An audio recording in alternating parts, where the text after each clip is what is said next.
traditional medicine could find nothing to make sense of this tremendous back pain and heart palpitations and fatigue. And it was one of my spiritual teachers that said, you are dying, but not the kind of death you think. This is an ego death. You need to face the music here, that it's time for an aspect of you and your life to die so that something new can be reborn. And in that instant, I just heard, close your practice. And I was terrified. The energy of this new place and this new me was profound. And it really had me feeling rooted in a way that I didn't even know I needed, didn't even know was possible. It was just one of those things where the universe knows better than we do most of the time.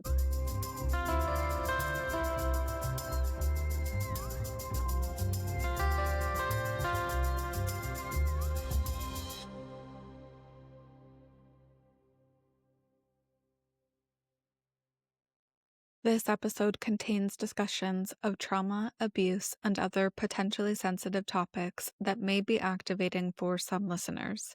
Please take care while listening and pause if you need to. Your well-being is what matters most. Hi, Keri. Welcome to Life After Trauma. I am so grateful to have you here. Hello, it's so good to be here. We have tried to do this now so many times. And we are going to hope for the best here. Yes, we are. The listeners don't yet know the journey we have been on to hit record and have it work, but we have been Yeah. persistent and Exactly. And my audience that comes back all the time, you may notice that I'm in a different setting, which is part of the struggle that we have been having to get to this recording. But I think today's the day. Today is the day, Keri. We got this. I'm looking so forward to it. Thank you for having me. Absolutely. I'm so happy you're here. So you are known as the Shadow Mama and the Receptivity Queen, guiding healers and spiritually aware women to transform pain into power, expand their capacity to receive, and live in alignment with their soul's truth. I would love to start with a little bit about your background. You had the courage to close a thriving psychotherapy practice and move across the country with 2 suitcases to follow a soul calling. How did you know that you could trust that decision? I only know looking back, having survived it, because that's 8 years ago now. I didn't know it at the time. It took a tremendous amount of just trust and also like the history of times when I took risks and they were in alignment with my soul, that evidence was that that stuff tended to work out and I was better for it on the other side. But I didn't know if this was going to be the time when it didn't work. And I was just, oops, because on paper, the decision made no sense at all. I had a thriving psychotherapy practice, that I loved. And I lived across the street from family and life was good, except my body was really struggling and kept giving me symptoms of pay attention, pay attention, pay attention. And traditional medicine could find nothing to make sense of this tremendous back pain and heart palpitations and fatigue. And it was one of my spiritual teachers that said, you are dying, but not the kind of death you think. This is an ego death. You need to face the music here, that it's time for an aspect of you and your life to die so that something new can be reborn. And in that instant, I just heard, close your practice. And I was terrified. Wasn't what I wanted to hear. That does not shock me. That would be terrifying. That's a huge decision. But wow, so when you made that move, how long did it take for you to, I guess, realize or know that this was the right move? It was incredibly quick and probably 3 or 4 weeks. Upon moving here, I met who has now been my mentor for nearly a decade. And my work with him and just meeting the community and really leaning into the energy of this new place and this new me was profound. And it really had me feeling rooted in a way that I didn't even know I needed, didn't even know was possible. It was just one of those things where the universe knows better than we do most of the time. It's like I knew my little life in my little town with my business and my practice, but you don't know what you don't know. And I didn't know what else was available until I got a taste of it. And my body, my mind, my spirit were like, this, like, I want more of this. And I knew I had made the right decision within a month. I I love that. And when you're describing that, it's making me think of like the feeling that I got when you said it was that it would almost feel like an exhale. Mm, I love Like that. Yes. you were just letting go or maybe like melting into Yeah. what like the universe was calling you to do. Very much. That's such a beautiful way to describe it. It just felt like there was finally like a cushion here, like Mm. rest here, here, let it be easy. And granted, I was still afraid of certain things. The cost of living from where I was to where I moved was 3 times higher. I live in one of the most expensive places to live in the United States. And on paper, again, didn't make sense, didn't know how I was going to do it, was still supporting a home and an office in Florida before I made the move and I was kind of upholding both lives for a period of time. But what was reminded of in that experience and in so many others is like when we do what's true and we're walking in the most authentic direction, provision meets us there. Like the resources arrive to back us up. And I was getting calls and new clients and new opportunities and I felt better. So I was also able to use more energy and make more connections, and that made a world of difference. It was like I was able to be magnetic in a way that I used to know, but started to dwindle over time as a different version of me in my life were calling. And it wasn't until I answered it that I felt that relief and got that upgrade. I don't know if you know just how much I needed to hear that right now. Oh, So for the listeners, a little bit of an update on me. So I have been working in the legal field and that career just ended a month ago. And I am now fully in on the podcast and I have some other projects that are related and tied to it that will be coming soon. But I am very much in that phase of waiting for the provisions to come, yes. but knowing that this is 100% what I'm supposed to be doing. Mm, I can feel it, you know? yeah. Yeah. Well, I'm so glad that my story and experience could bring that sense of comfort. We're all going through our own version of transition and being asked to surrender and trust. And it's a lot. And I feel like that's why we need each other, to walk through these passageways together, to hear each Ex other's stories and to know that we're not alone. We all have those seasons. Yeah, exactly. So you have said that trauma creates blocks to receiving what's meant for Mm, us. yeah. Can you walk us through what those blocks actually look like in daily life? Yeah. Well, the way that I actually discovered this, I want to give a little background, is my specialty in practice when I was a psychotherapist was sexual trauma.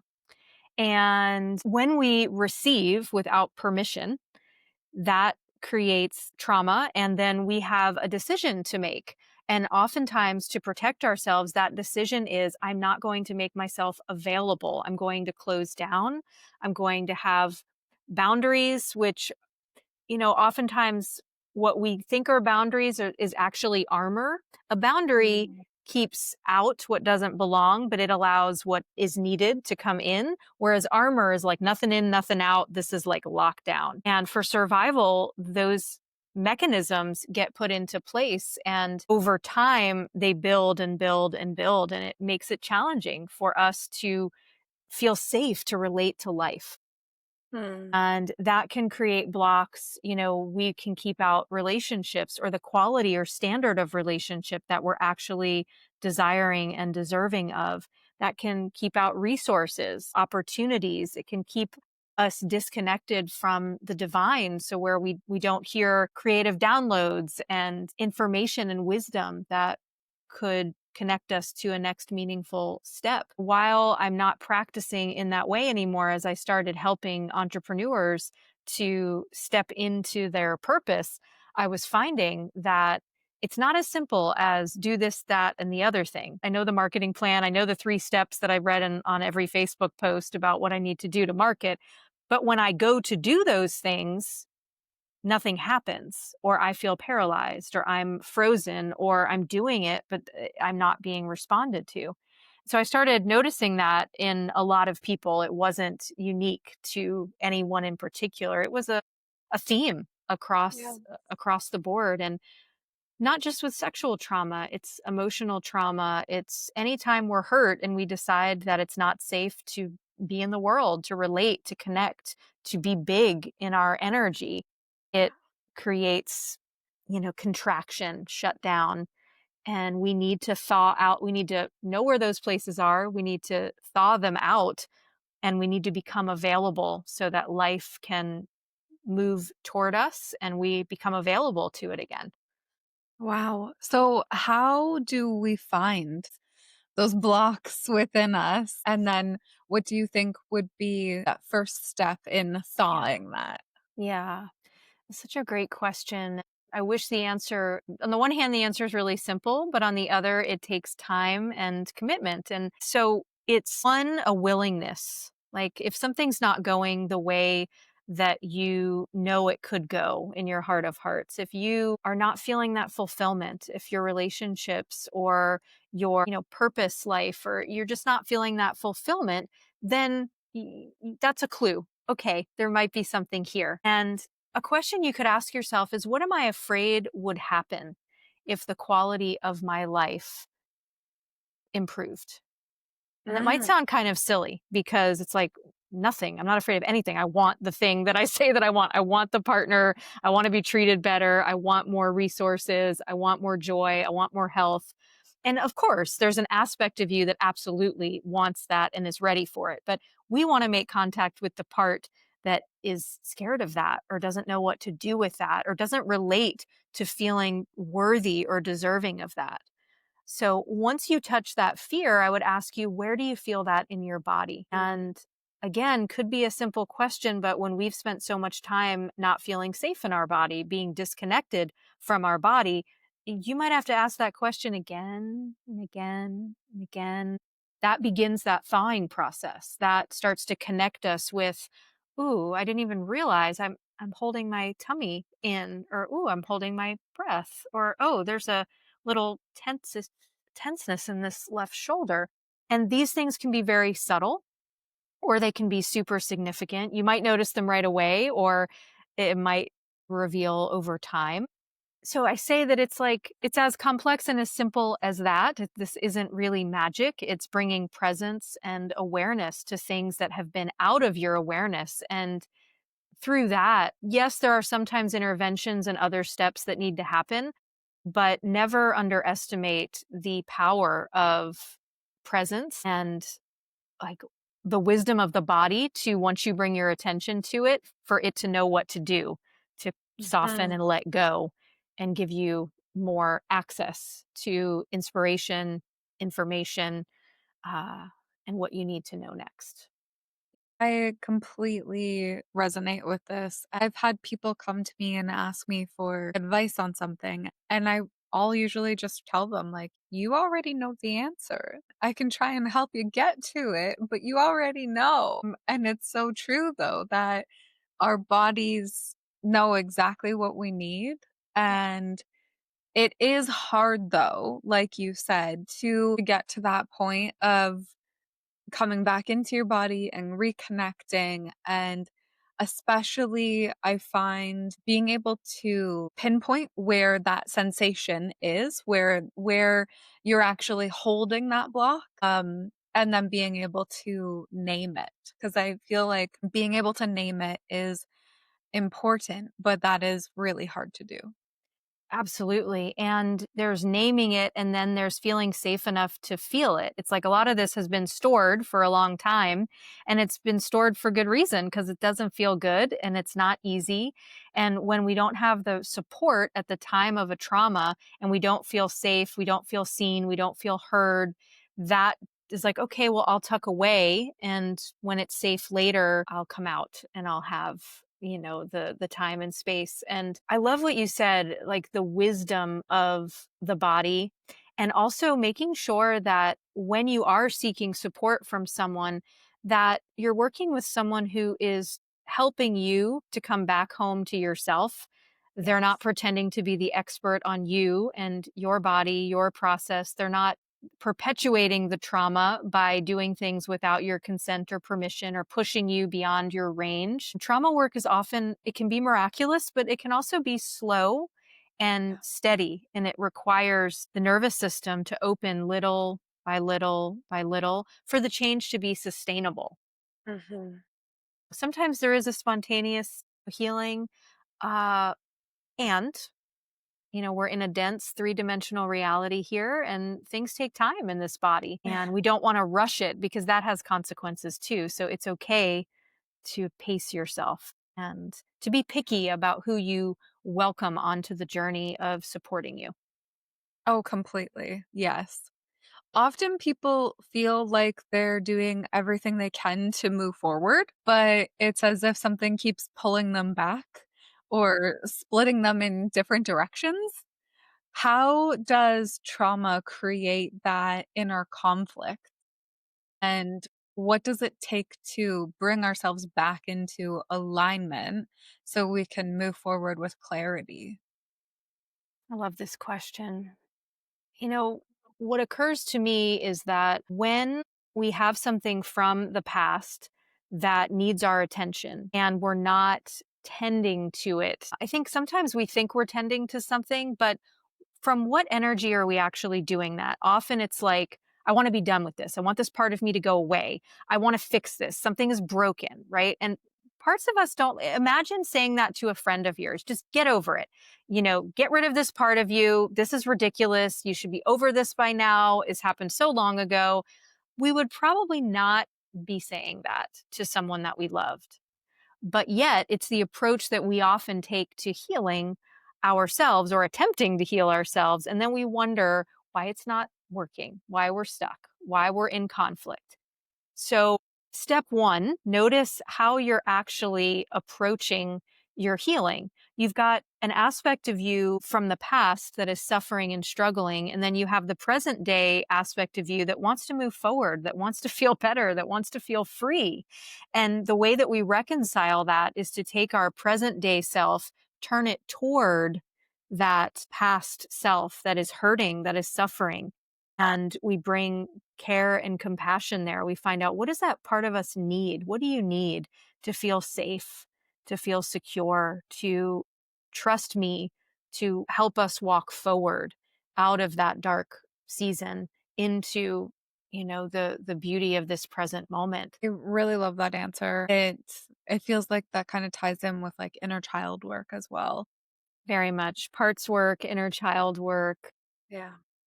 And I don't think there are some aspects of inner child therapy that kind of make it seem like we grow up our parts and then we don't have them anymore. And sometimes I think that can happen, but my experience is more, what if there's always a younger aspect of us that just needs a nurturing, loving parent? And we have to show up day in and day out and remind that aspect of us, I'm here. I've got you. Yeah.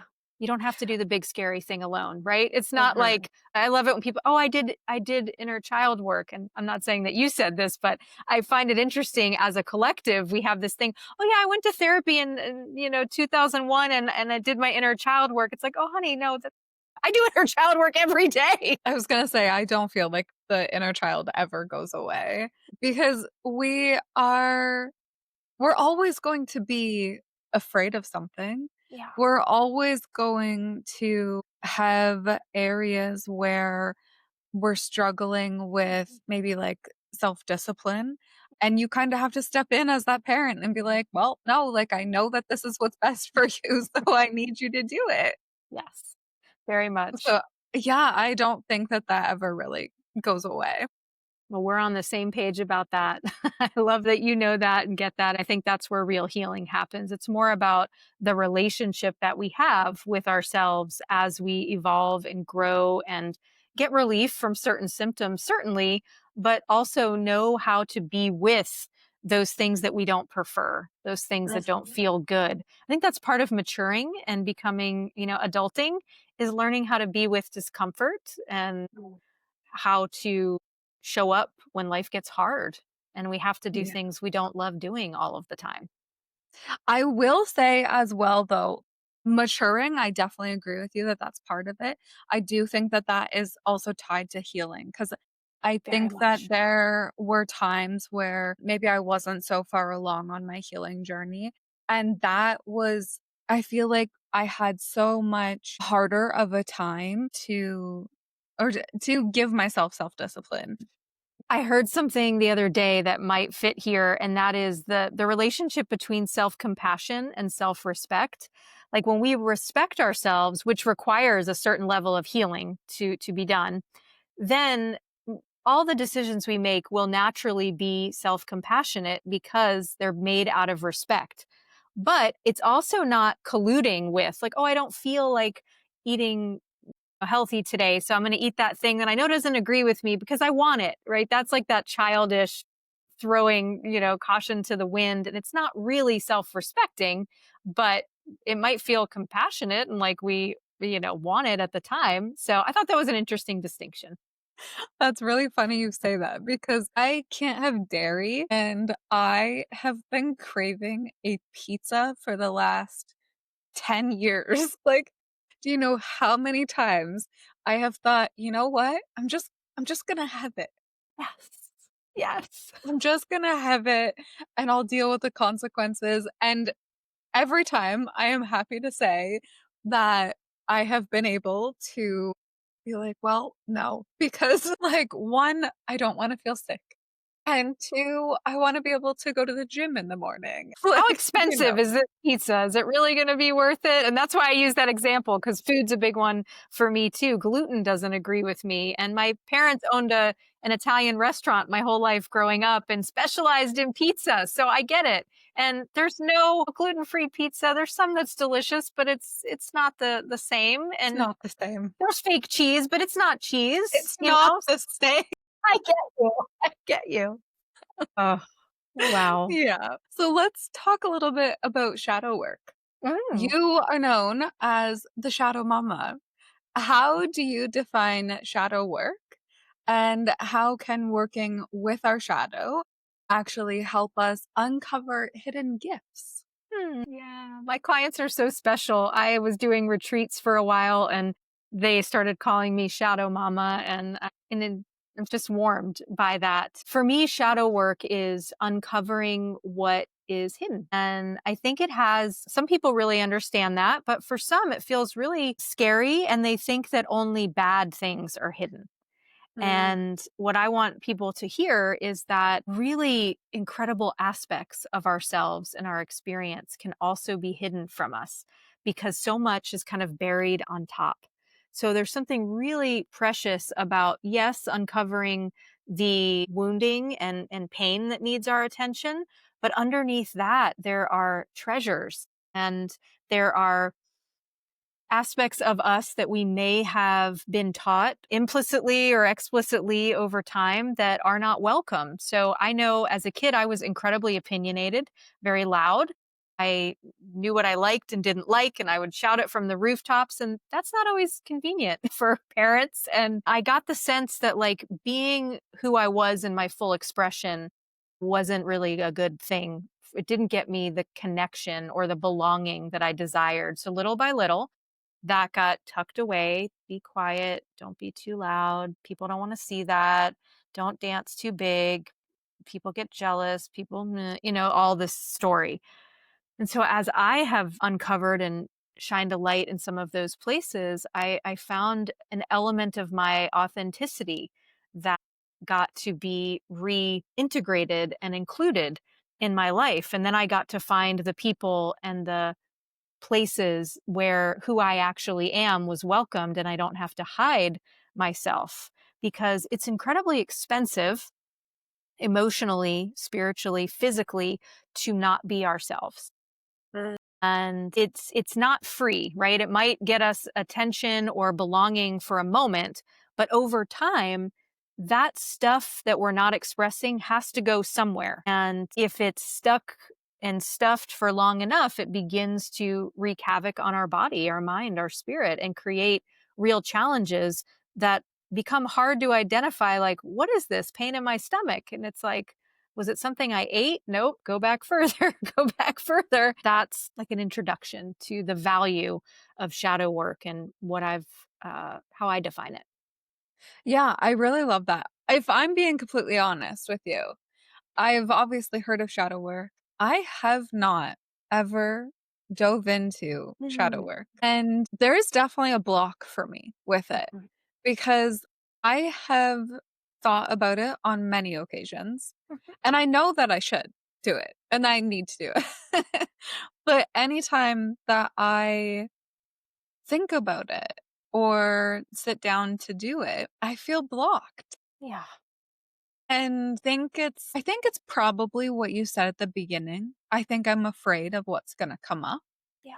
because there's like so much, you know.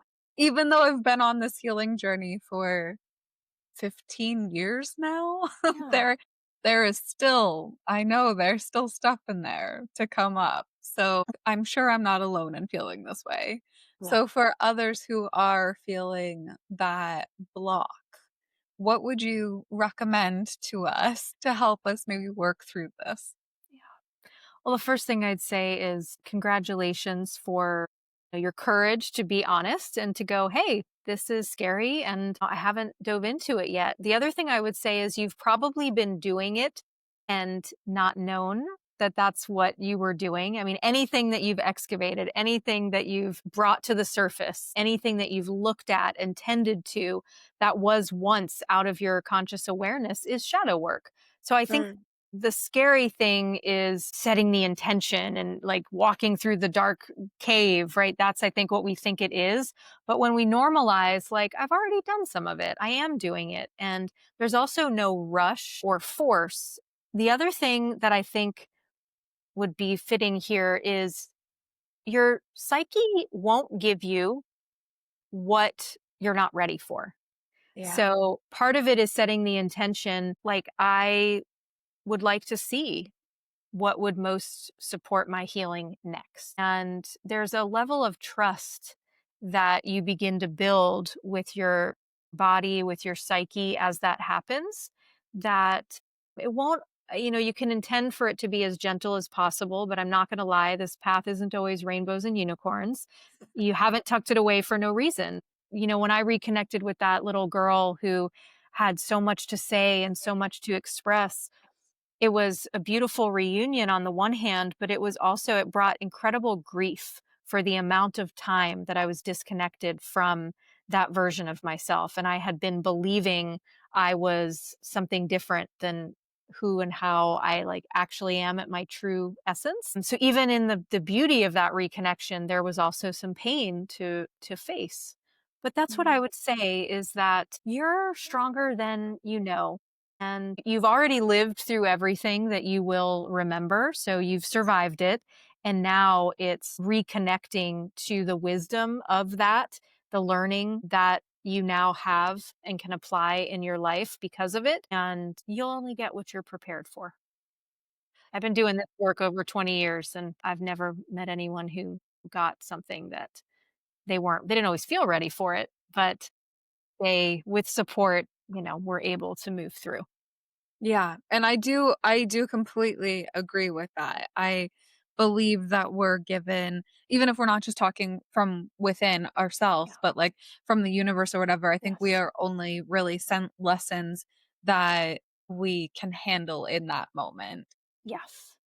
Yeah, so I do completely agree with that. I wanted to mention that a couple of times you've mentioned that feeling of feeling small. Yeah. And I wanted to just talk about that a little bit more because I do remember so many times, like in my past, feeling really small and or feeling like I was too much, like Yeah. my personality was too much or I'm too loud. Yes. Yep. I get it. Yeah. But being able to learn how to embrace Yeah. that and really becoming confident in who I am and knowing that, like, I have something to offer. Not only am I worthy of taking up the space, but I also have something to offer. And it is totally and completely okay for some people to feel like I'm too much. That's all right. But that doesn't take away from who I am. Such a beautiful sentiment and truth that part of growing, healing, maturing is being able to tolerate being disliked or having people have a different experience than what we're having. And, aspects of us are wired to be like right or wrong, good or bad, right? So it's Yeah. like if someone doesn't like me, then that means I'm bad. Or if they don't like me, they're bad versus, hey, we just don't resonate, right? We're not on the same frequency that for whatever reason, this doesn't gel. But one of the things that really helped me with this piece of healing in particular is I think that it was Alison Armstrong's work. She does a lot of relationship work and teaching men and women how to understand one another. And she was talking about like the biology of the feminine and being a woman is like we're wired for connection and Yes. for belonging. And anything that we believe or sense will threaten that feels like we have to override that biological urge to fit in, to belong. And nowadays, many women, we have our own resources. We're making our own money depending on, how you're organizing your life. But back in the day when we didn't have our own resources and we needed to be in the good graces of men, community, whatever, certain decisions needed to be made accordingly. I think one just normalizing, like, yeah, I like to be liked. I like to belong. It Sure. feels vulnerable, but then also feeling into what's the actual risk if that person doesn't like me or that person thinks I'm too loud, too much, they don't agree with me. But it takes some training to be able to stay in our body and to source our safety from within, but also from, the spirit realm and the earth versus from other people. Yes. That took a long time for me to Yeah. learn. Yeah. So, if anybody is out there who was feeling the same way, I'm sure you will get there. It just Yeah. takes time. That's all. Yeah. And I'm still learning it. There's things Yeah. that are easier for me to tolerate and breathe into. And there's some moments where it just feels like too much. It just feels like too much. And then you just sit with that and feel into it. And sometimes I still choose smallness because the other feels just too overwhelming. And then I have an opportunity to practice again. So a lot of this is just about awareness. Can you find the places where you're still shrinking or abandoning yourself? And can you find the places where you feel safe to stand out? And then just continue to practice over time, bridging that gap and using tools like inner child work and, yeah, breath work and nervous system regulation to help live in a body that feels safe enough to be itself. I love that you brought it back to that because it's so true that we're not perfect and healing isn't linear. So, Yeah. just because you have taken these steps forward does not mean that you are always going to act that way. Just because I, in most cases, feel confident in myself does not Mhm. mean that I'm not going to feel confident. But it, like you said, it's a practice. So it's a learning opportunity that Yeah. I can step back in those moments and be like, so what exactly was it Mhm. about that situation that made me feel not confident or Yeah. made me feel like had to shrink? Yes. And then becoming aware, like you said, and we can choose differently next time. Exactly. Yeah. Yeah. I know that you have your shadow deck with Yes, you. I do. And I feel like this is the perfect opportunity if you would like to pull a card or two, or however you would like to do this. Sure. So I birthed the Messages from Shadow Oracle Deck and Healing System almost 10 years ago now. And she's here with me, and I'm excited to share it. For people who are new to shadow work or afraid to dive in, I find this to be a really powerful way to identify potential shadow patterns. And then also, it comes with a guide booklet to ask you questions to help go into that place. And I'm going to do a reading for the listeners, and I'd love to pick two cards. I'm going to shuffle the deck and ask that the energy of your audience be infused into these cards. And then I'll pick two. And as you're listening, I want you to feel into whether the message from card number one or card number two is meant for you. I'm kind of prioritizing as a shadow that you need to look at right now.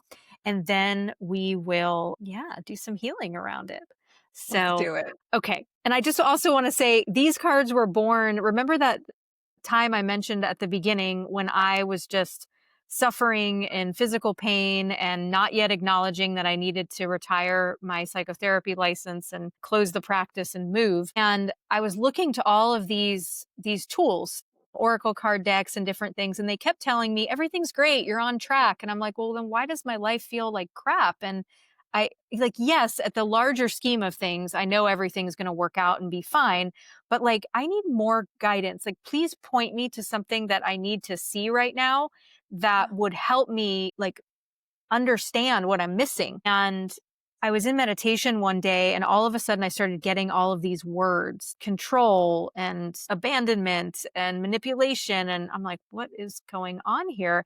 And I knew I needed to write them down. And 33 words came through, which ended up being the shadow frequencies of the deck. And it was at that time, I wasn't really doing much intuitive or energy work. I was working quite traditionally as a psychotherapist. And I was like, this isn't mine to do. Like, I'm not, it just felt so different than my traditional license. And they said, well, this doesn't exist because it's yours. It's yours to do. Like, that's why we gave it to you.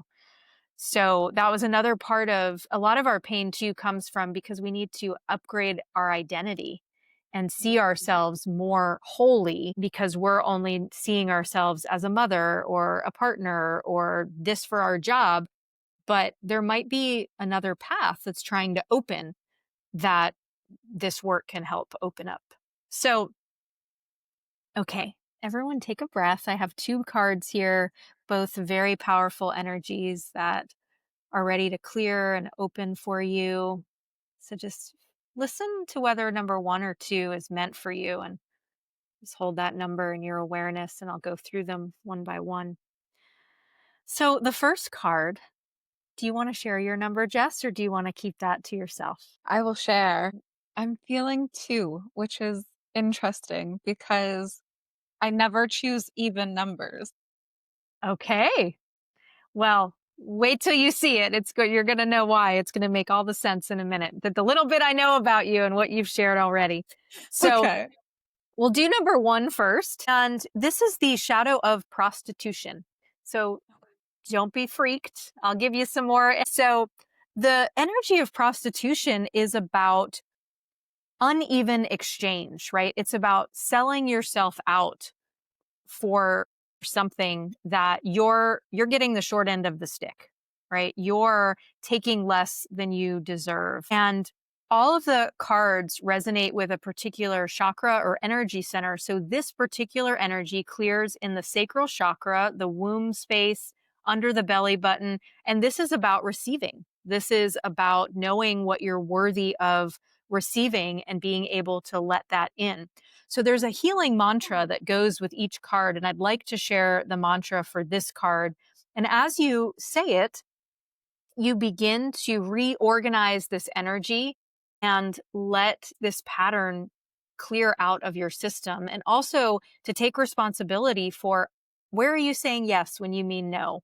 Where are you saying no when you mean yes? Like, how are you not being in right relationship with what is actually meant for you? And here's the healing mantra: I am worthy of being in balanced relationship with giving and receiving in a way that deeply resonates with the full essence of me. That's beautiful. I love that for the listeners that resonate with this. I'm going to read a little bit from the booklet. This card comes to invite you to notice where you are exchanging one of your gifts, abilities, or resources for something that doesn't resonate with you. Yeah, that is definitely a powerful message. Yeah. I love that. This part wants to be said too. Perhaps you are doing work that isn't your calling, or staying in a relationship that is over, or saying yes when you mean no. Now is the moment to listen to the whispers within. You know where the energy is playing out. Are you willing to admit to yourself where you're selling yourself out and consider other options that would honor you more completely? So, Carrie, I have a feeling that if you would have asked me this a month ago, I probably would have chosen that card. Absolutely. You've already illuminated the shadow, so you didn't need to receive that one. But wait till the next one. You're going to love it. Okay, Shall we dive in? I'm ready. Okay. I'm ready. So, card number 2 is the shadow of power. The Mm, shadow of okay. power. This clears in the solar plexus, the upper belly area. This is about really claiming our essence. Now, the thing I like to surprise people with this shadow is, we think about the shadow of power usually as abusing power, right? So we don't think of ourselves as abusing our power because we're usually trying to be kind to people and not, abuse or hurt anybody. However, did you know that it's also an abuse or misuse of your power to minimize who you are and how potent and what a big deal you are? Oh, okay. So that usually blows the minds of, most of the people that I'm talking to and working with and introducing this body of work to are great people. You're doing your work, you're being self-aware, you're learning, you're growing. Of course, you screw up here and there, you ask for forgiveness, you forgive yourself. We're not making any egregious offenses. But I want you to know that it is a pretty egregious offense against yourself when you have a bigger life to live. You have more like available to you, and you're not admitting it. You're not letting it in. So this is a power upgrade for those of us that resonated with number 2. And especially for women, I'm seeing this more and more now. Like, it's time for us to step into our power, to admit, what we're here to offer, how we came here to serve, what creations want to move through us and out into the world. And as we're seeing the world right now, I think we're noticing that it's time. Like, there's no more like waiting on the sidelines, maybe later, somebody else will do it. It's like, no, if you came here to do something and to be something, now is a perfect moment to really harness that energy and let yourself do it. And I want to share the healing mantra for this card as well. I am worthy of standing firmly in the truth of who I am. This is the home of my divine power. Yeah, this is exactly what I am working through right now. Can you read that one more time? Absolutely. Absolutely. And I can give these to you to put in the show notes so that Okay. listeners have this available to journal on and work with, Yeah, because, yeah, I am worthy of standing firmly in the truth of who I am. This is the home of my divine power. that's incredible. I absolutely love that. Thank you so much for sharing that. You're so welcome. Thank you for being receptive. And it's never a mistake what cards come through. I love that we've been talking about receiving and blocks, and the two, both of these cards clear in the belly, in the womb space. And there's this shaman that I work with does this gorgeous womb healing, and one of the lines is like, my womb is not a place to store fear or shame. And a lot of times, because of things we've experienced, we do harbor shame about who we are, shame about what we have or haven't done, or what has or hasn't been done to us. And we're afraid of living and being full out. So working with these mantras helps to let that energy thaw, as you mentioned that word at the beginning, and just dissolve, and to let more of your essence to expand and move into the space of your energy centers, so you are more receptive and magnetic to life and what is meant for you, and you do feel safer to be more fully expressed in your relationships and your life. Yeah, I love that. So this kind of ties in for someone just beginning to engage with their shadow. Yeah. What's one gentle journal prompt that they could try? Mm. How did you know journal prompts are like my whole heart? I love it. Thank you. All right. I'm not just going to do this randomly. I'd like give one off the cuff. I'm going to listen to like what would bless Mhm. your listeners most. So give me a Okay. minute here. Just if I knew I could trust what would be revealed, I would be willing to open myself to. To me, it's like a permission statement. It's like it's just saying I'm here for the work. I'm open to seeing what needs to be seen. And a flip of that is, so that's a beautiful way to like get information out of yourself. But one of the things that I say in my circles is, I'm willing to see what I need to see, hear what Mm. it's time to hear, feel what I'm ready to feel, and heal what is prioritizing for healing. And it's just this declaration that says, I'm joining with the energy of life, and I'm devoting myself to what needs to be done. And Yeah, and I give that was permission.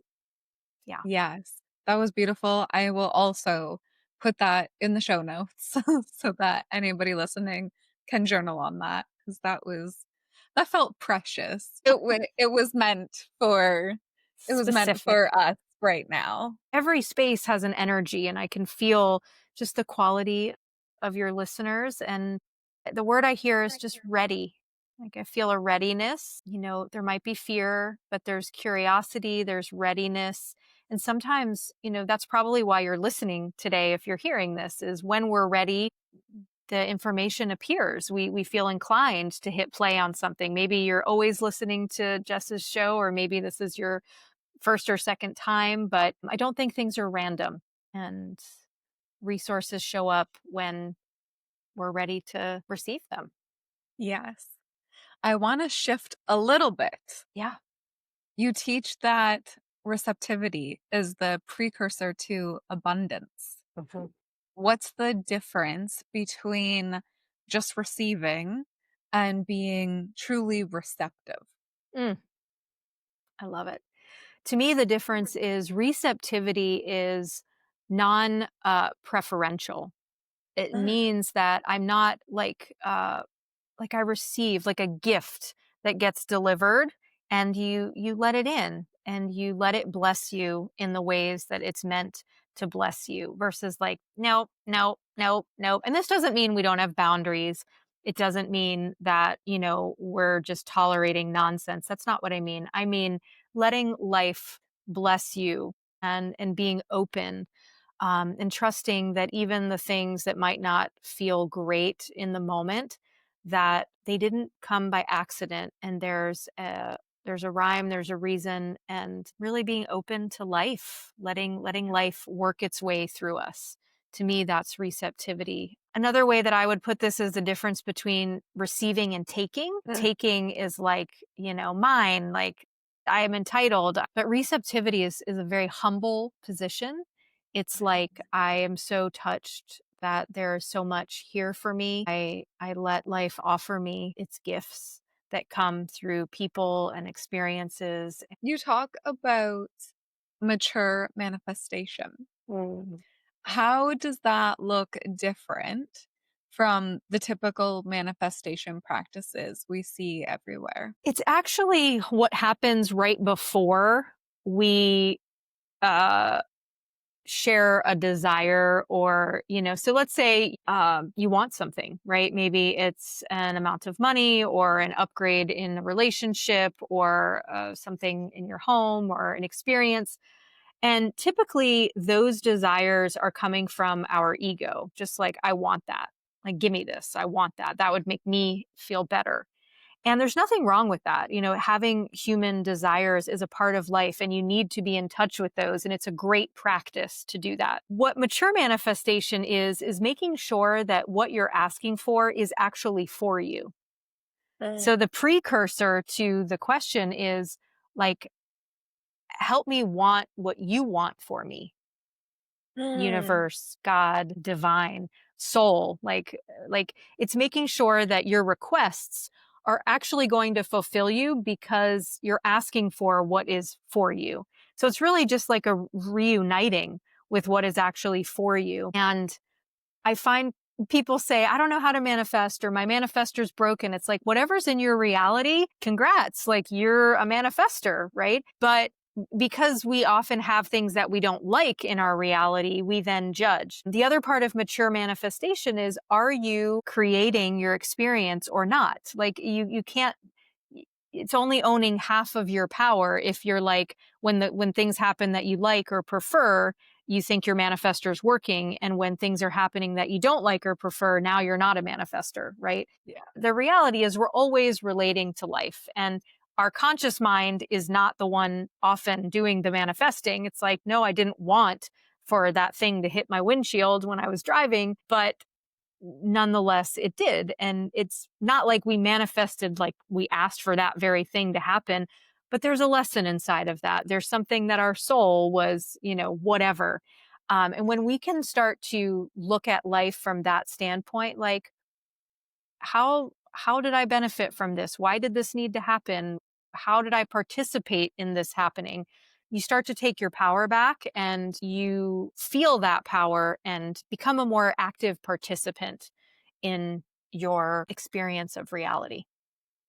Carrie, I think that might be the biggest challenge is to accept that, I guess, accept responsibility in Yes. some way, that in some way we needed this to happen. So, like, how do you suggest that for like those really hard times, you know, what is maybe a reframe or a way that somebody could think about that to be able to get the lesson out of it? Yeah, part of this is timing too. When we're in the midst of the storm, it's not the moment to say to someone, or to even necessarily say to yourself, this is a gift. I know I'm going to be, because there can also be a spiritual bypass in that, like trying to use a spiritual principle to avoid the feeling of, like, if you feel victimized by something, feel that through. Like, that's step 1. Like, I didn't like that. I don't want that to happen to me. That person, did me wrong. Like, feel those things. That those are truth as well, right? And then in order to heal, eventually you arrive at the moment where, and I would say curiosity is the best opening here, is, I don't see it right now, but if this needed to happen for some reason, like, I'm open to seeing that. Like, I want to know more about what the blessings are here, if there are any.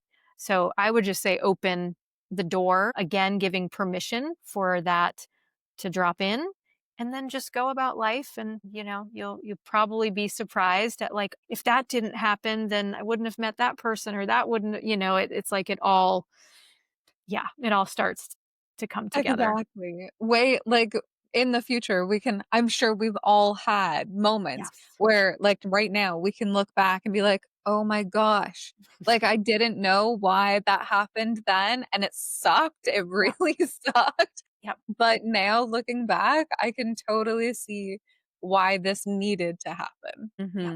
I When I love that approach of curiosity. I think it feels like the word that's coming to my mind is safe. It feels like a Yeah. safe approach to it.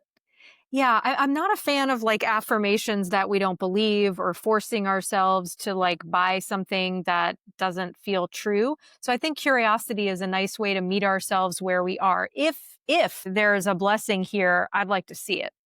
But there's almost a little bit of skepticism, a little like I'm not sure yet, but there's opening.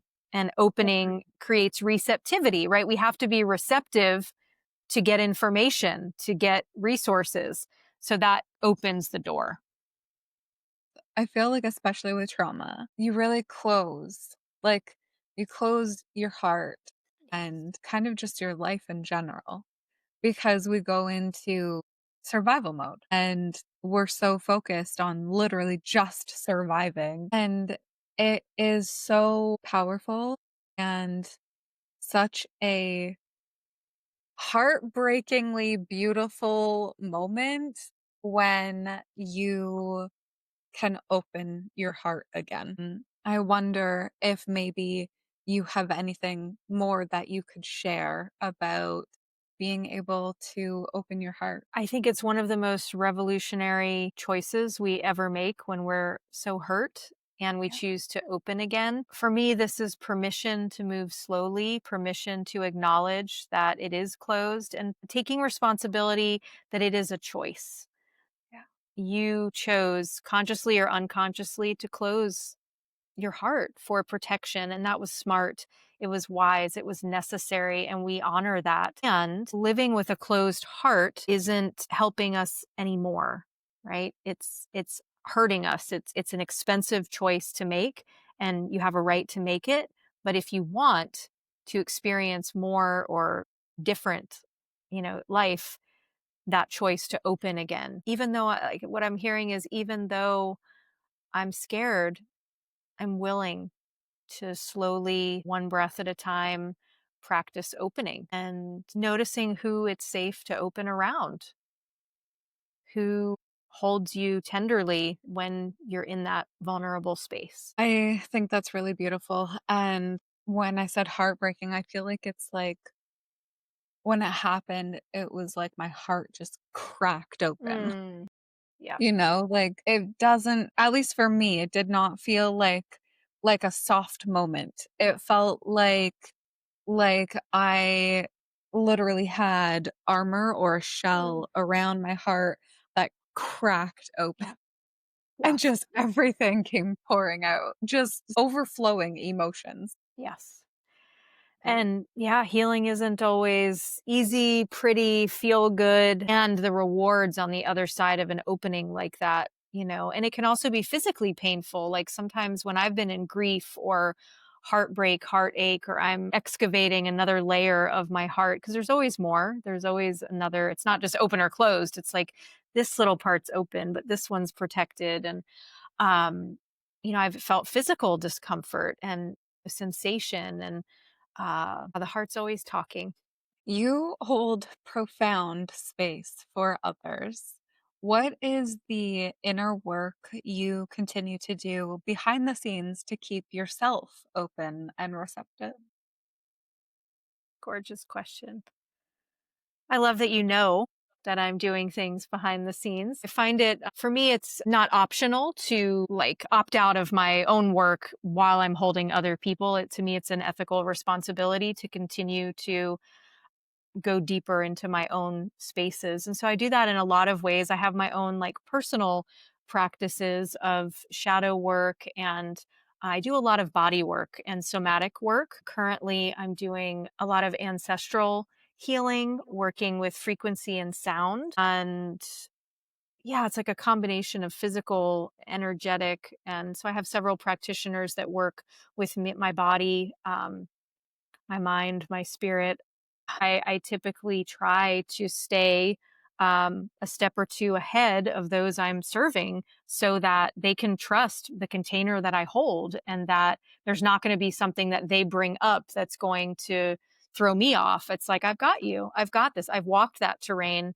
And I know that spot and I can meet you there and we can do this.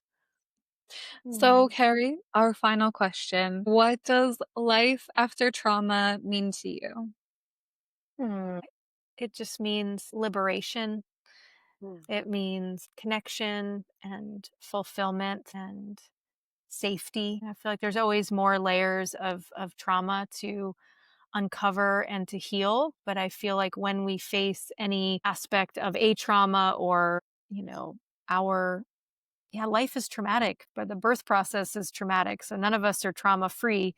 It's just liberating ourselves from the ways that we are bound by the beliefs and the, you know, the wounding that comes on the other side of that. Thank you so much for being here.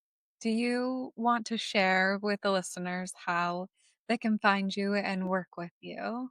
Sure. Yeah. KeriNola.com is my hub. I rebirthed my website several months ago. So it's the latest of all of my offerings. I have several free things. I have, just a range of different offerings. And if you were touched by anything that we did here today, I do personal shadow card readings that might be interesting for listeners. I have soul purpose reports and my money date journal for receptivity financially. So lots of fun over there. Yeah, that sounds amazing. I will have it linked in the show notes for everybody to easily reference and access. Thank you again so much, Keri, for being here. This has been My absolutely pleasure. wonderful. And I just really appreciate the work that you are doing and the space that you hold for women and for people who really need it. Thank you so much. It's wonderful to be here with you. I appreciate your thoughtful questions and just the opportunity to share with your listeners.